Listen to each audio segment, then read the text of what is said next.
Welcome to Bits About Books, the home for conversations with authors of breakthrough books on sales, marketing, and business. Founders, entrepreneurs, and individual professionals, we all need to keep track of ideas that are helping create our today and tomorrow. Bits About Books will strive to find those books and speak to their authors, go behind the scenes and understand what inspired the authors to write the books that they did and how they went about doing so. Through our conversations, we hope to gain insights that will help us to get the most out of our efforts. I'm your host Shubhanjan Sarkar, founder of PitchLink, the next generation buyer-seller engagement platform where our mission is to make buying easy. Welcome to Bits About Books. Thank you for your time and for joining us in this session. I have a favor to ask. While you continue to listen to the podcast, please leave a comment or rating at iTunes or wherever else you get your podcasts from. I personally look at each comment and will give you a shout out to each of you in our following episodes. It means a lot to hear from you. Our guest today is Joey Coleman, and we speak with him about his Wall Street Journal bestseller, Never Lose an Employee Again, The Simple Path to Remarkable Retention. The research shows that the first 100 days of the employee experience is the most important time period in the entire employee relationship. The research showed that there are 8 distinct phases that an employee goes through in their journey within our organization. The research shows that the same 6 tools we use to communicate with our customers, we should be using to communicate with our employees. And they want that variety and they want that level of communication. Most organizations, in fact, more than 50% of organizations spend less than 1 week onboarding and acclimating their people. If you want someone to stay for years, you need to be willing to invest more than 1 week getting them comfortable with their environment. When organizations like Whirlpool, NASA, Volkswagen Australia, Principal Financial, and Zappos need to boost their customer or employee experience, they call on Joey Coleman for assistance. For over 20 years, Joey has helped organizations retain their best people, customers, and employees, and turn them into raving fans via his entertaining and actionable keynotes, workshops, and consulting projects. His first 100 days methodology helps fuel the successful experiences his clients deliver around the world. His 2 books have received critical acclaim and both were instant Wall Street Journal bestsellers. In Never Lose a Customer Again, Joey shared strategies and tactics for turning one-time purchasers into lifelong customers while dramatically increasing profits along the way. This current book, Never Lose an Employee Again, details a framework companies around the world can use to reduce turnover and increase employee engagement. He works with companies ranging from small VC-funded startups to large Fortune 500s with hundreds of mid-sized businesses in between. Joey developed his narrative skills as criminal defense trial attorney, advised and counseled Fortune 500 companies as a business consultant, honed his communications and messaging skills at the White House, and did things for the US Secret Service and CIA that he can't talk about publicly. His design and artwork has been displayed in museums, featured in juried shows, and graced publications in the US and abroad. When not traveling the world, 53 countries and counting, on all 7 continents. For keynote presentations, client workshops, and quality beach time, Joey enjoys playing board games, building Lego sets, and reading bedtime stories with his amazing wife and 2 young sons. Now, on to this insightful session with Joey Coleman. Joey, welcome to Bits About Books. I'm literally delighted to have you here because, not only because of the book that you have written and which is so critical in many ways, and we'll come to that in a moment, but because of the wonderful chat we had just now. Oh, Shubhanjan, it is my pleasure to be here. Thank you so much for inviting me. Thanks to everybody who's listening in today. I'm really looking forward to our conversation. Before I actually get to the book, what I would like to know is you wrote another book in a similar vein, but sort of on the flip side of the process. Yes. About retaining customers, and this book followed. So when you actually thought about writing these books, were you already thinking of this in 2 parts, or was it the first one and this sort of followed as you were going through it? It's a little bit more the latter. So when I was speaking on the topic of customer retention, I was consulting on the topic of customer retention. I had an agency and I was focused on customer experience and customer retention. And then I decided to write a book. Now, when I started writing that book, I knew that you can't have a great customer experience unless you have great employees. But I also knew that in every organization around the world, customer experience and employee experience are not seen as two sides of the same coin. They are seen as totally different responsibilities by totally different departments. And the Venn diagram of where they overlap is very small in most organizations' thinking. Now, in my personal thinking, I see them as being two sides of the same coin, two sides of the same conversation. But if I were to write a book about customer experience and employee experience, my books are already long, Shupanjan, right? If I were to write those books, it'd be 1,000 pages. So the first book focused on the customer experience. This new book focuses on the employee experience. There was a book written in India a few years back by a CEO of one of the largest tech companies, Mm. and his book was called "Employees First, Customers Second." Ah, yes. I love it. I love it. While I am not familiar with that book, although you just added to my shopping list on Amazon. So thank you for that. I love, love, love reading new books, especially ones I haven't heard of before.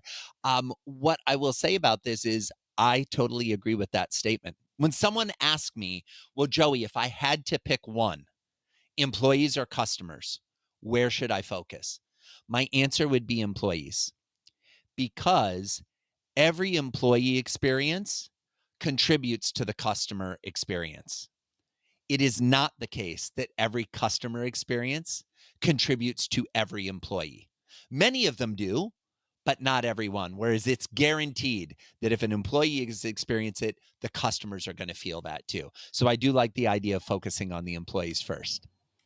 So let's come to this book. What you just mentioned is that you were consulting about customer retention, and that sort of prompted you to write the first book that you wrote. Correct. What happened, and when exactly did you think that, you know what, I need to do this second one, which is focused on the employee? Well, Shupanjan, a couple of things aligned at the same time, and it's hard, I think, at least for me, to determine that. For me, there wasn't a single moment that made me say this is what I want to do, but a couple of things aligned around the same time. Number one, when my first book came out, it had been out for a few months, and I received an email from a reader, and the email just said, all it said was, "Dear Joey, if you wrote a book called Never Lose an Employee Again, I would buy it." My first book was called Never Lose a Customer Again. And I thought, well, that's interesting. And then I got another email like that, and another email, and another email. And all the email said, nothing about the first book, nothing about who they were. All it said was, "Dear Joey, if you wrote a book called Never Lose an Employee Again, I would buy it." Now, Shupanjan, many people who know me would tell you that I am not necessarily the brightest crayon in the box. It takes a few times before I hear a message. And I saw this as a signal that people were interested in the employee experience. Around this same time, I'm continuing to do a lot of consulting on customer experience. And what would happen is companies would hire me to come in and speak to their teams, to work with their teams. And I would be working with their teams for a day long workshop. We would be 20 minutes into the workshop, and I would realize that the interactions between the employees were terrible, that the employee experience was not working. And invariably, I would take a break and step outside with the CEO and say, "We can work on the customer experience, but I'm telling you, we need to work on the employee experience too, or we're never going to be able to deliver the customer experience at the level we want." The combination of both of those things led me to want to write this book. I went to my publisher. I said, "I'd like to write this book." They said, "Great, we'd like to hire you to write this book," and do. And I started doing the research, and then the COVID pandemic happened. And as soon as it became clear that this happened fairly on, that the COVID pandemic was not going to be quick and over, I called my publisher and I said, "Stop the presses. We need to delay the publication because I believe the world of work, the world of employee experience is about to change in a way and with a magnitude that we have never seen before in the history of humanity. And at the risk of sounding egotistical, I believe that that fear or that belief that I had turned out to be true. And I'm so glad we paused the book and paused the research, and it allowed us to continue to do work over the course of the pandemic and then come out with the book after the fact. Okay, so we'll paddle back a bit. You got these mails, and at this point you had written the first book, and you said, this seems like something which is interesting. And like the incident that you mentioned, that the employee experience was not really panning out for that specific company that you were doing the workshop with. What did you do next? I mean, what was your process of actually going about researching this book? What did you look for? What kind of data did you find? What kind of books did you find? What was that like? Well, there were a couple pieces to the puzzle, and I love the depth of this question because this is something I get very excited about.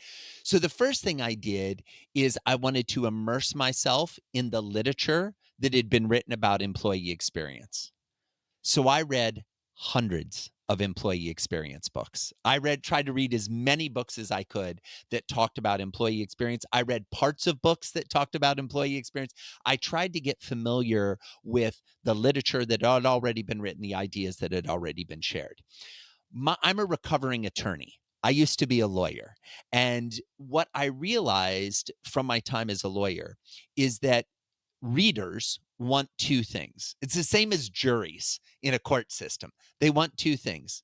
They want facts and data and logic, and they want stories and feelings and emotions. And so all of the both books that I've done and any book I would do in the future is driven by this combination of what does the research show? What does the data show? What do the facts show? And how can I identify stories that will help to illustrate what we know to be true by the research, but makes it more interesting for someone to talk to? Most of us, when we're at a cocktail party or hanging out with friends, don't say, well, I was reading a study about organizational development the other day. That doesn't happen as much as, let me tell you this interesting story I heard. And so then I went to the companies that had been featured in my first book. There were over 46 case studies in my first book. And I went back and I talked to the majority of those leaders about their employee experience. And what I realized is they were doing remarkable things for their employees all along, even before I asked, that I believed were contributing to the customer experience. And now I had some data and I had some proof. So there are some companies that are case studies in the first book that make it back as case studies in the second book. The second book, we have over 50 case studies from all 7 continents, because my goal was to show that is an employee, is an employee, no matter where you are in the world. Who are the people that you reached out to? You mentioned the CEOs that you spoke to. Was there anybody specific that you thought, okay, this is a person I need to talk to, or these are a few people I must speak before I actually sort of structure the book and so on? Well, for me, the structure of the book, because the structure of my first book had focused on a few things. It had focused on the importance of the first 100 days of the relationship. It had focused on 8 phases of the customer journey and 6 tools that we could use to create experiences during that journey. That was the framework I had used for the first book. And my hypothesis was, it would be wonderful if I can use the same framework for the second book for 2 reasons. It will be easier for other people to understand. And frankly, it will be easier for me to remember as well. I don't have to learn 2 frameworks. And so I started doing the research and finding that it did align. The research shows that the first 100 days of the employee experience is the most important time period in the entire employee relationship.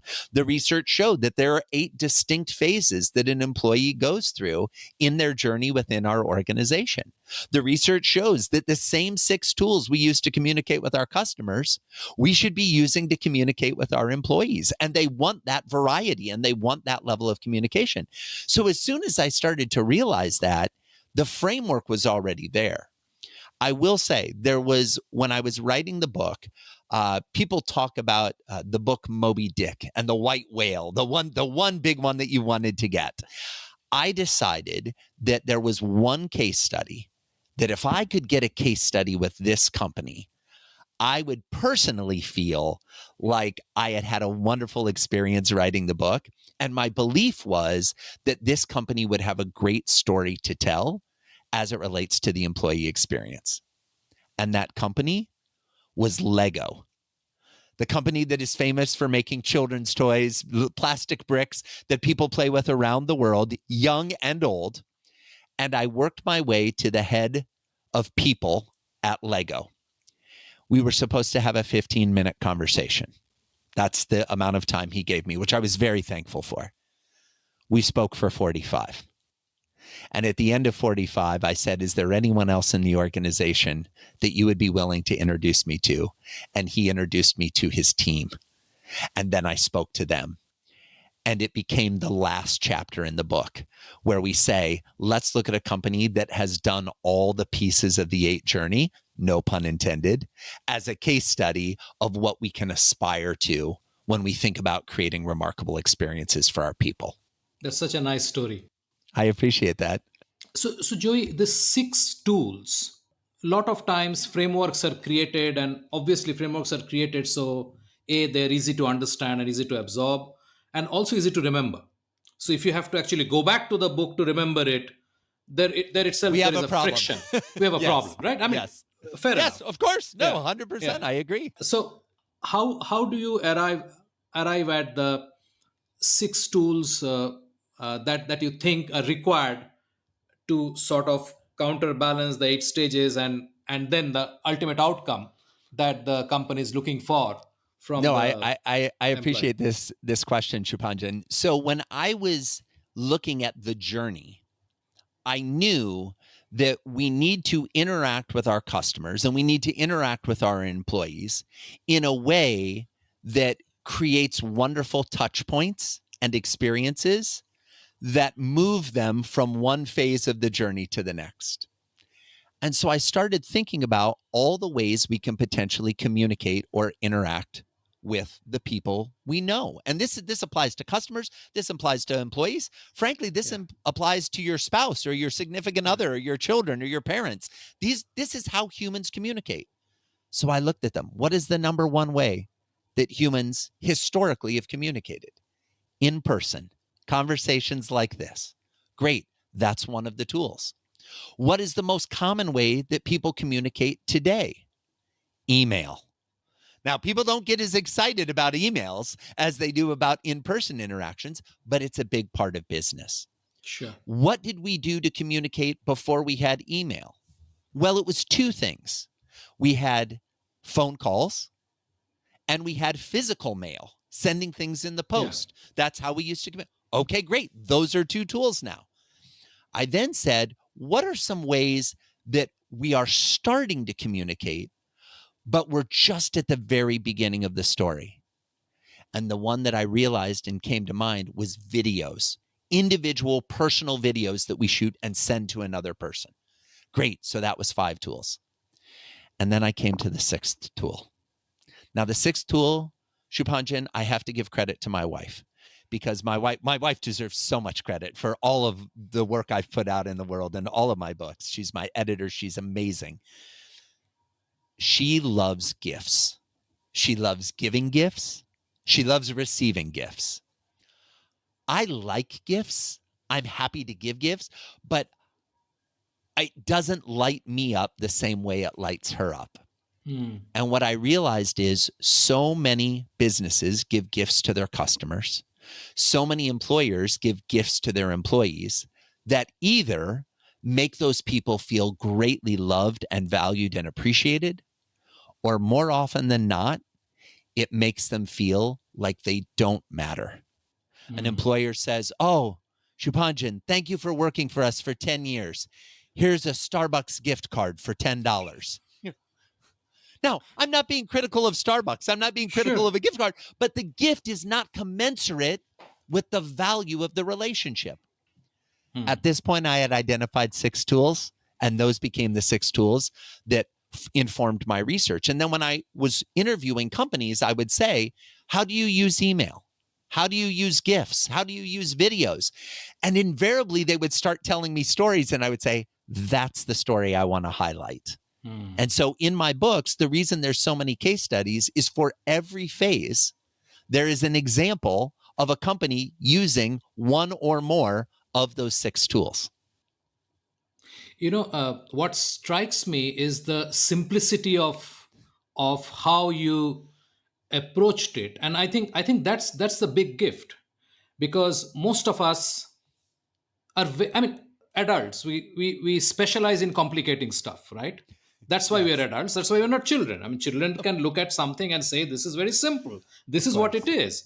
I remember we had a mixer tap in our toilet, in our bathroom, right, in the washroom, and the way it worked was, if the taps were open, if you took the lever to the middle, there'll be no water, right? And if you took it to the right, it'll be cold. If you took it to the left, it'll be hot, and so on.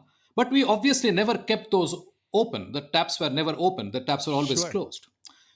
When my son was very small, he had his washroom and he will keep it like that. And I said, "Why are you doing this? This will waste water."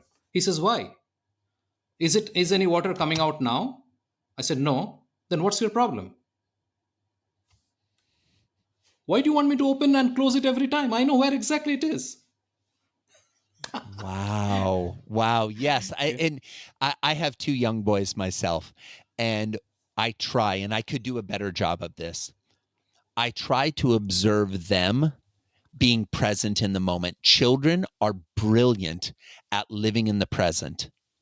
Adults, as a general rule, are brilliant at living in the past or Yeah. living in the future, Yeah. not living in the present.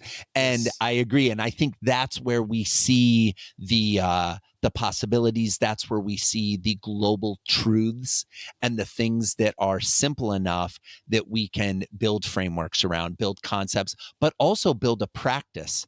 It's very difficult to be in business in 2023. There are so Yes. many things vying for our attention. There are so many things we're concerned with, we're thinking about. Most businesses have a global reach, not only in terms of their customer base, but increasingly their employee base. Wherever we can simplify, wherever we can use frameworks that help everyone in our organization move forward together in concert, I think that's going to be best for our business and our lives. Absolutely, and that's what really I mean, I don't think I'm going to forget the 6 things ever, because they're known, they're relatable, they're no complication, which is wonderful. Well, I Uh, appreciate that, Chupanjan. The last thing I'll say on this, if I may, is one of the things I love to do when I work with audiences as a speaker or with companies as a consultant is to say, now that you know the 6 tools, which one do you think you're using too much? Which one do you think you're using too little? Which one do you love using? Which one do you loathe using? And they already know the answers. It's not me being the person saying, you should do this. It's me saying, is what you're doing working now that you understand the possibilities? And there are some people that say, I love making videos. Great, go make more videos. There's some people that say, I love talking on the phone. Great, go talk on the phone more. And within an organizational structure, you can quickly find the ability to interact with the customers in the way that works best for them by picking the tool they most like. what was your writing routine like? I mean, were you, because you are obviously writing it in between your all other activities, and Yes, I presume that during COVID you did do a lot of work on video, right? I Uh, did. I Yes. I mean, so what was your writing? writing rhythm? I mean, were you like doing it in the mornings or doing it in the weekends? What was it like? So, unlike many writers, I don't write my books, I talk my books. So I'm a speaker. That's what I do. It's the medium I'm most comfortable communicating with. So what would happen is I would do the research. I would have an interview with a leader of an organization. I would learn some things. I'd be taking some notes and I'd record the conversation. And then usually within 1 or 2 days, I would go back and I would read through those notes. And then I would record myself telling the story of what I had learned, focusing in on one example of something they did. And then I would have that recording transcribed, and then I would edit within that recording. And because I already knew 8 phases, because I already knew 6 tools, there was a framework. And in the book, there's a chapter for each phase. Each phase explores at least one example of each tool in that phase. And I had a structure that I borrowed very liberally from the first book to drive the structure of the second book. So it became almost like finding pieces of a jigsaw puzzle and putting them in where they needed. And then what would happen is when I was done with a chapter, I would look at it and say, we need a better video example in this phase. And then I would very specifically go out and find a company or an organization that was using video in that phase. And then that would become the case study that was inserted there. The last thing I'll say, Shupanjan, that I did in writing is it was very important to me that we had a case study from all 7 continents. There were 2 reasons for that. One, I didn't think there had ever been written a book. I still don't think there's ever been written a business book that has an example from all 7 continents, including Antarctica. And number 2, I wanted to illustrate to my readers, because I'm thankful to have readers around the world, that just because you read an example about a company in Austria or Australia or the United States of America, it would still apply wherever you were. And so hopefully that people could see that and understand the opportunity to learn from other cultures and other experiences.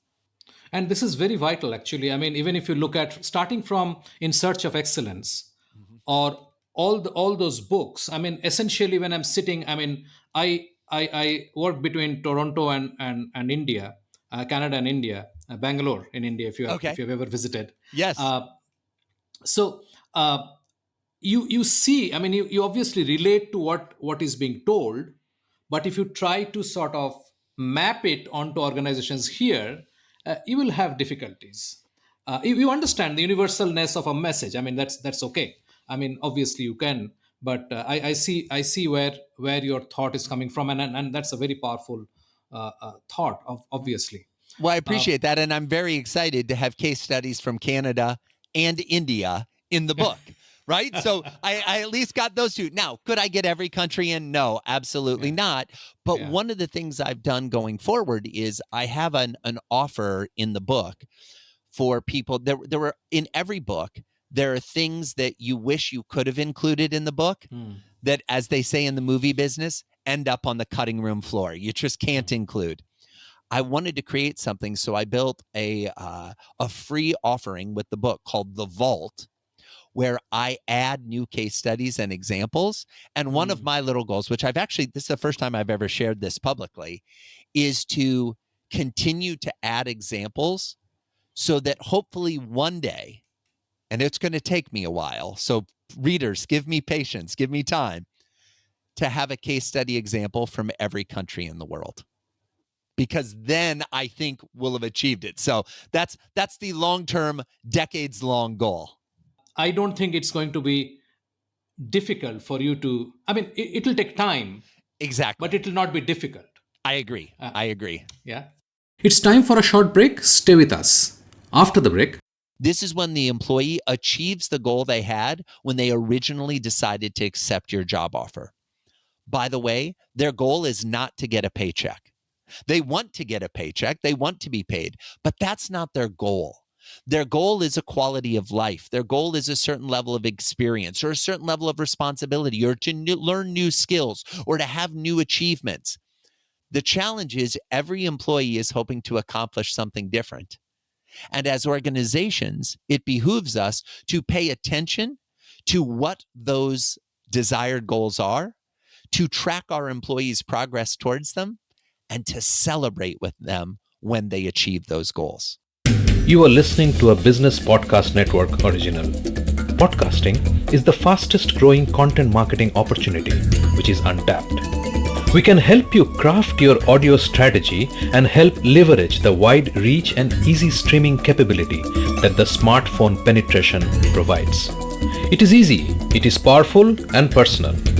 Talk to us to find out how podcasting can help you build your brand and reach out to your targets like never before. Write to us at bpn@bizcast.in. That is bpn@bizcast.in. Business Podcast Network. Podcasts end to end. Welcome back. I'm Shubhanjan Sarkar, your host for Bits About Books and founder of PitchLink, the buyer-seller engagement platform. Let's dive right back into the episode where we left it. So this is a good time to move to the book itself, and let's go through the 8 phases. Now, Joy, I will let you drive it. I mean, you need not go through all 8. You can mention them, but you can pick up 1 or 2 which you think are easily illustrable while you are speaking, and pick up those. Absolutely. So let's begin here if we can, Shubhanjan. Let me give an overview of the 8 phases, and then we can dive deeply into whichever ones are most interesting. So the first phase is the assess phase. This is when a prospective employee is trying to decide whether or not they want to work for you. They're looking at your job description or your job advertisement. They're going to the About Us page on your website. They're going on social media to see who they know that works at your company and asking them, oh, is it really a good place to work? They're submitting their application or their resume, and they're going through your interview process.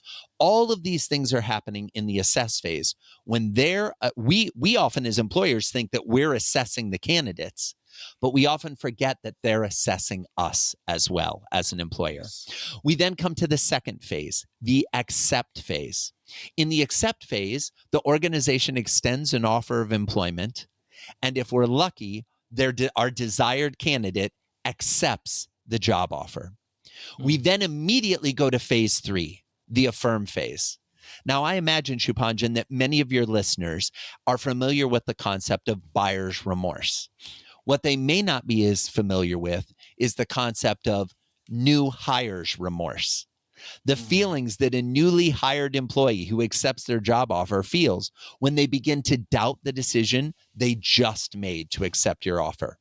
In this third phase, the affirm phase, we need to affirm their choice and let them know that they made a good decision and they really are going to enjoy working with us. We then come to phase 4, the activate phase. This is the first official day on the job. Now, mind you, many organizations think of this as day 1. But this is the 4th of 8 phases. This is the middle of the journey in many ways, not the beginning. And so on this day, it is the only phase that is limited to 1 day. And it's what are you doing on that first day on the job to remind that employee that they made a good choice and to set the stage for the next chapter of their life. How can we make that so remarkable? We then come to the 5th phase, the acclimate phase. Now, the acclimate phase begins on the 2nd day on the job, and it lasts for weeks or even months as the new employee gets acclimated to our way of doing business. They learn our systems, they learn their role, they learn their responsibilities, they learn about the other relationships they have within the organization. What are we doing to hold their hand and help them get familiar and get up to speed with our organization? Most organizations, in fact, more than 50% of organizations, spend less than 1 week onboarding and acclimating their people. If you want someone to stay for years, you need to be willing to invest more than 1 week getting them comfortable with their environment. We then come to the 6th phase, the accomplish phase. This is when the employee achieves the goal they had when they originally decided to accept your job offer.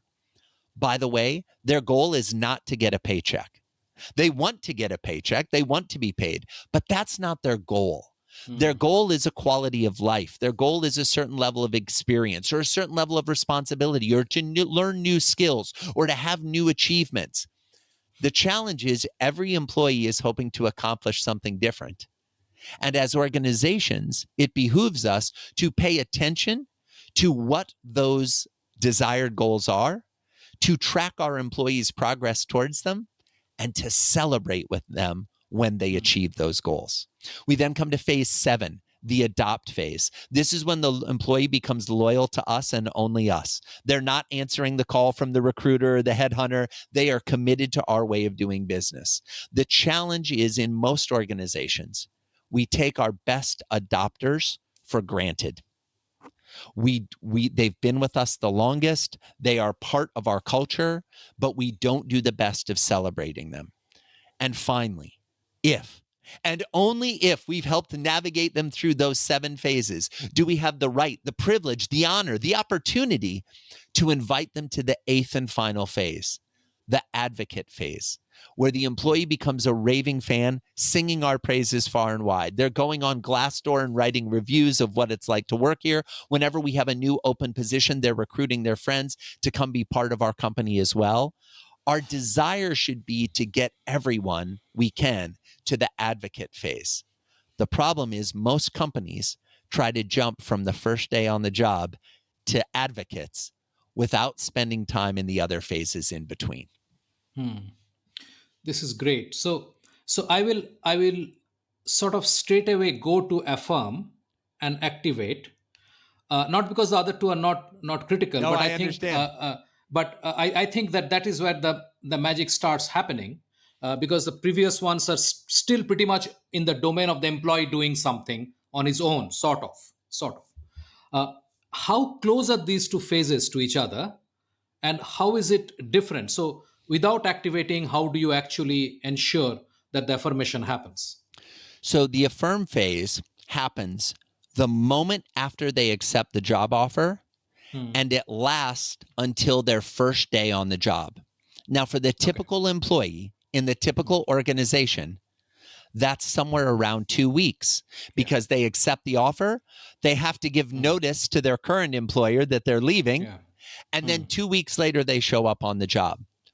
The majority of businesses on the planet during that 2 weeks have zero communication with the new employee. All they do is tell the new employee, oh, Shupanjan, you accepted the job. We'll see you on the 15th of next month at 9 a.m. That's it. Yeah.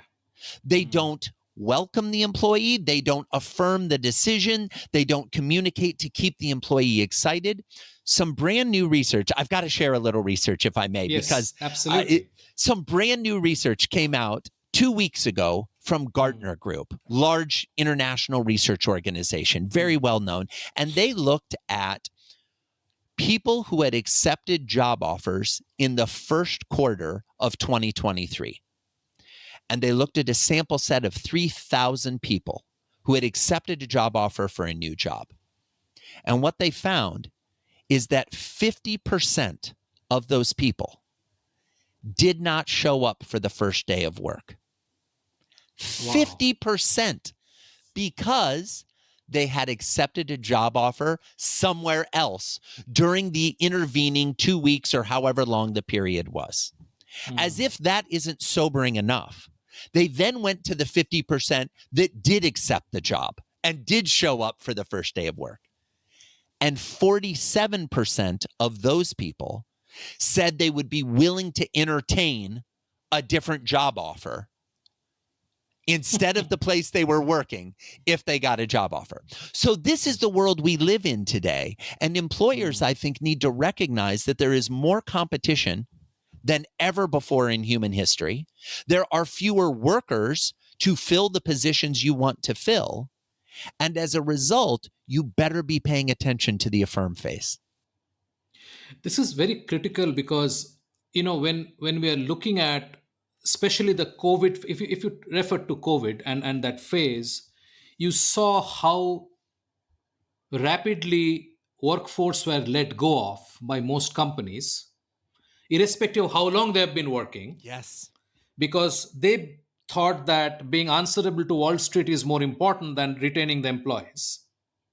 Okay, Yes. and And and Wall then Street and Wall Street rewarded them for that.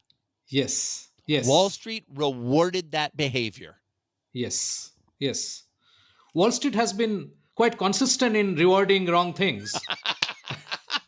That is so true. That is so true. I remember I have been an owner of Amazon stock for many Right. many years. And in the beginning, Amazon stock it went up but very little. Just very little because the team at Amazon kept investing in infrastructure. They kept Yeah. building more warehouses and expanding their reach. And Wall Street would say, "You're spending this money instead of making it more profitable." Hmm. And Jeff Bezos and the team at Amazon said, "Yes, we know what we're doing. We're Yeah. building our footprint and we're building it faster and stronger and across a greater geography than any of our competitors." Yeah. Well, now Amazon is basically $1 trillion corporation that has a huge footprint because they were willing to make those investments. But if you only listen to Wall Street didn't like that they were making those investments. Yeah. Yeah. And that's why what you just said is so critical. And I think that the whole idea of investing in a relationship with the employee, not treating the employee as a commodity. I'm telling you stuff that you know better than me, but No, but I appreciate that you have the same observation, and this yeah. is fundamental. I'm a student of words. Words matter. The words we use with each other, the words we use with ourselves, the words we use within our organizations. In most organizations around the world, the department that is responsible for the people is called human resources. Yeah. And the problem with that is we have spent decades focused on the resources Yeah. instead of focusing on the first word in the phrase, the humans. Yeah. Yeah, that's a problem. I think we have a problem. And so once you affirm and activate, what is this period of acclimatization, and what are you seeing in your research and your work with the companies? Absolutely. Let me, Shupanjan, if I may, say one thing about activate, because you had Yeah. mentioned that before as well. Yes. The secret in the activate phase is to give the employee something to talk about. There's a country western music star, a woman by the name of Bonnie Raitt, who wrote a song called Let's Give Them Something to Talk About. And I always suggest that companies keep that song in mind when they think about the first day, because here's what's going to happen. We know this is going to happen with every employee in every company on the planet, regardless of size, regardless of industry. They're going to do their first day at work. And at the end of that day, they're going to go home, or they're going to shut their computer if they're already at home. And they're going to talk to their spouse, their significant other, their children, their parents, their roommate. They're going to talk to a friend, someone that they love. And the first question that person is going to ask them is, how was your first day at work? Yeah. We know this to be true. And yet very few organizations are thinking strategically about how they want that employee to answer that question. Brain science tells us we over-index as humans on primacy and recency theory. We remember the first thing that happens in a sequence, and we remember the last thing that happens in the sequence.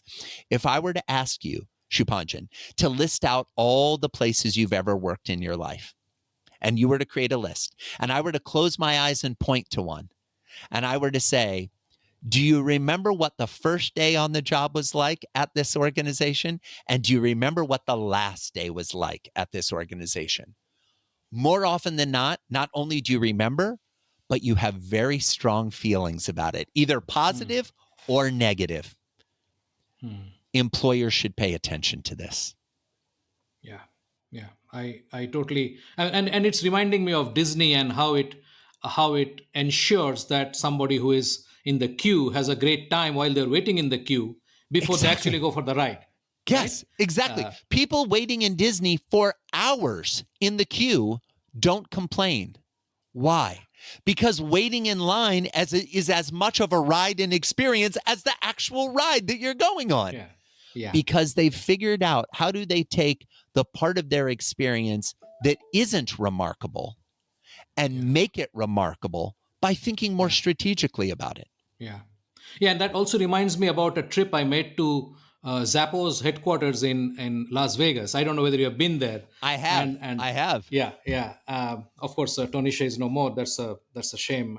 It is. But I can sort of recollect, and that's the interesting thing. Whether it is employees or customers, the throne was available to both. Yes. Yes, exactly. Exactly. And for those of you that haven't had the opportunity to travel to Zappos like Shupanjan and I have, they actually have a physical throne in the office as part of your tour. It's a golden throne with a red cushion and it's beautiful and a crown and all these things. And when you went on a tour, you could sit in the throne and have your photo taken. Yeah. And they also had employees sit in the throne and have their photo. Why? Yes. Because everyone wants to feel like they are royalty. Yeah. Whether they are customers, whether they are employees, whether they are children, whether they are adults, whether they are single or they are in a relationship, it doesn't matter. Humans want to feel special. They want to feel appreciated. They want to feel valued. If we can deliver that to our customers, to our employees, to our families, our life gets better. Absolutely, absolutely. So I will go to advocate. I know that accomplish and adopt are as important. I'll skip that, and I also like to ask you if it is possible to connect that to the gifting idea that you just mentioned. So I don't know whether it is there in the advocate's phase, but Not only I is just it thought I'll there, mention. Shupanjan, but you just gave me the opportunity to share a case study from India. So I feel like this is very fitting that you've asked this question. Okay. So there is a company in India called InMobi. InMobi works with video game companies so that when you're playing a video game, and let's say you're driving through the dystopian world and everything, and your car drives past a billboard with an advertisement on it in the video game, not in real life, in the video game, they sell the advertising space for the billboards in video games. Now, some people listening may say, Joey, this is insane. This is crazy. This is an entire industry. So the team at InMobi was trying to figure out how they could get more tech workers at their office in India. Now, they're based in Bangalore. And what's interesting is, for those who haven't had the pleasure of visiting Bangalore, there are many tech companies in Bangalore. It is difficult to find tech employees in this community because there's a great amount of competition. And in particular, they were struggling to find tech managers, the managers who would oversee the technical team. And they were having trouble placing advertisements and finding these people. So they decided to create an employee referral bonus, where if an employee referred someone who got hired, went through the application process and got hired as a tech manager, when they got hired, the employee would get a prize. Now, the prize wasn't just cash money. The prize wasn't a pat on the back and thank you. The prize was a Royal Enfield motorcycle. Now, for anyone listening who hasn't been to India, a Royal Enfield motorcycle is the premier motorcycle in India. It's the motorcycle that anybody who wants a motorcycle in India wants a Royal Enfield. In fact, it's more. Go ahead. Yeah. It's India's Harley. I was just saying. It's India. Yeah, exactly. It's India's Harley Davidson, for those that are familiar with the Harley Davidson. And in India in particular, and in Bangalore, there is crazy traffic. And it's actually better to have a motorcycle than a car because you can move through the traffic faster. And most of the employees of the company, because they are younger tech workers, didn't own a car or a motorcycle. So this was a big prize, a big prize. So they launched the program. And they launched the program by bringing a motorcycle and putting it in the lobby of headquarters so people could walk by it. They invited all the employees. They said, this is what you get. One of these right here, a Royal Enfield. They got a remarkable number of new candidates for tech manager. Their employees were referring unbelievably talented, unbelievably qualified people. They were participating in the employee referral program in a way that they never had before. And then they did a big gathering of all the employees, and they awarded dozens of motorcycles. They had found dozens and dozens of tech managers and awarded all these motorcycles.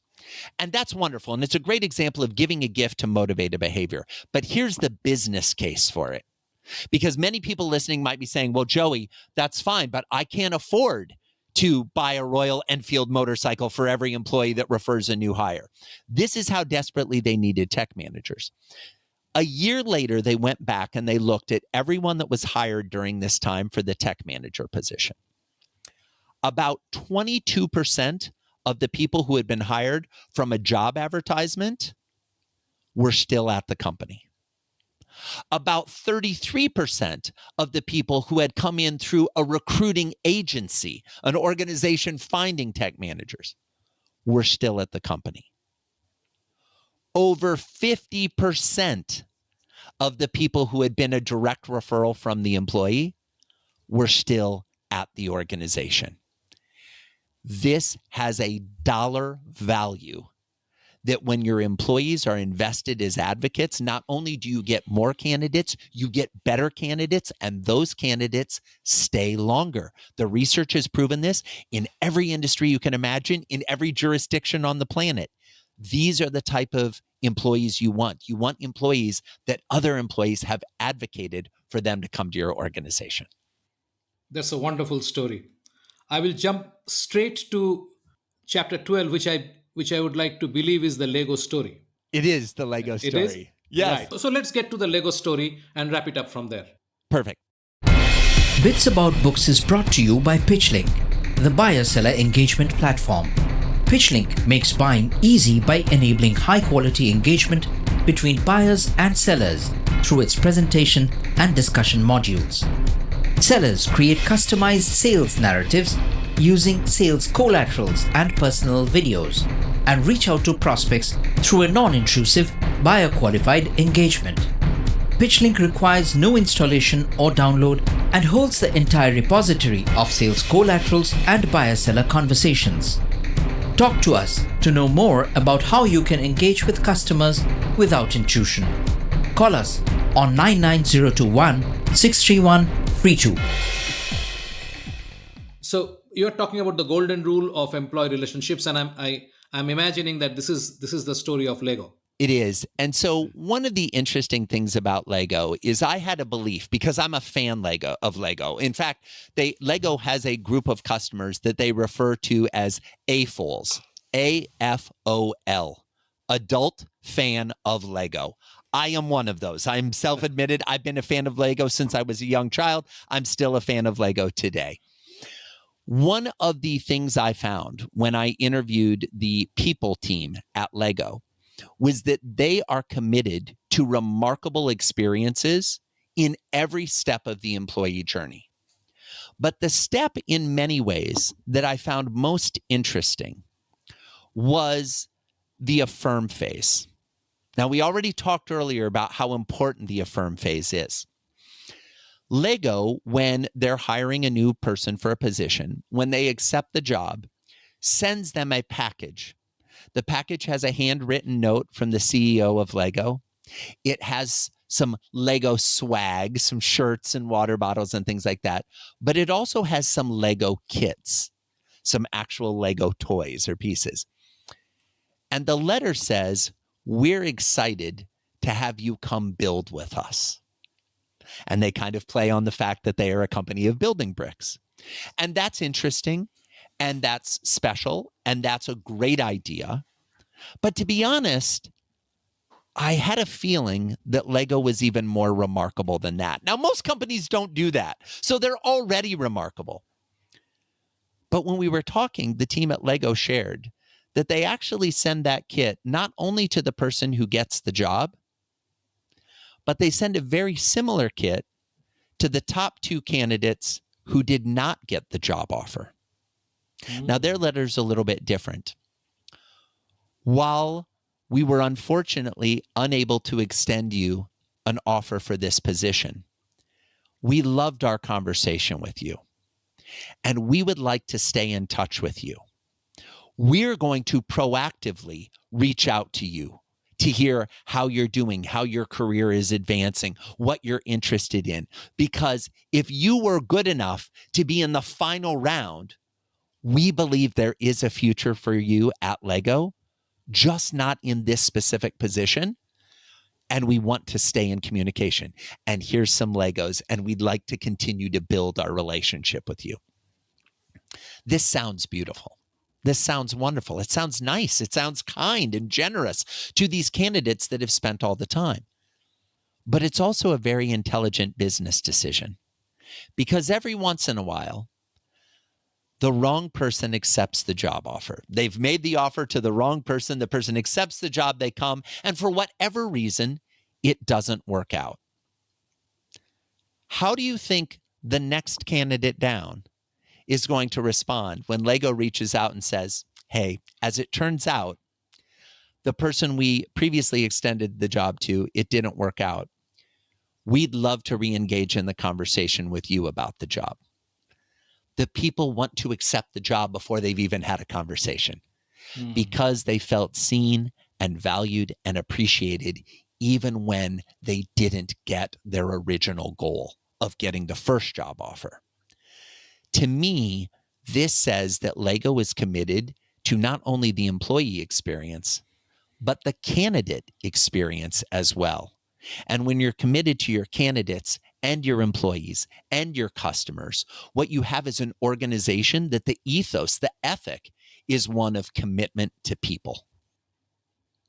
Wonderful. That's a great note to end this conversation. Joey, I really am thankful and for sharing and for coming on the show. I think this will be a great addition to those who are reading this book for them to listen. And I hope to have you back soon. Oh, Shubhanjan, I so appreciate it. I would love to come back in the future. And again, thanks to everybody who was kind enough to listen to the episode today. I hope you got 1 or 2 things that you can explore within your organization to make those employee experiences even better. We have a fantastic lineup over the next couple of episodes with great conversations on breakthrough books. Subscribe in your favorite podcast app so you do not miss a single episode. Thanks for listening.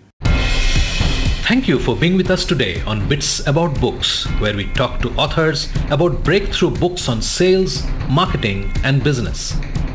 We hope this conversation helped inform and motivate as we all navigate a rapidly changing business environment.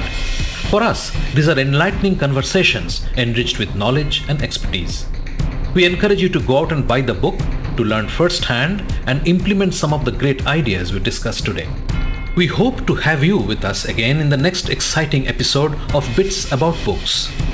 If you liked what you heard, subscribe to the show in your favorite podcast platforms like iTunes, Google Play, Spotify, or wherever else you get your podcast from, and give us a rating while you are at it.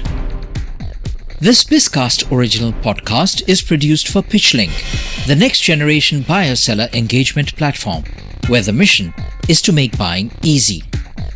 Hosted by Subhanjan Sarkar and produced by Rajiv Aditya. See you next time and have a wonderful day.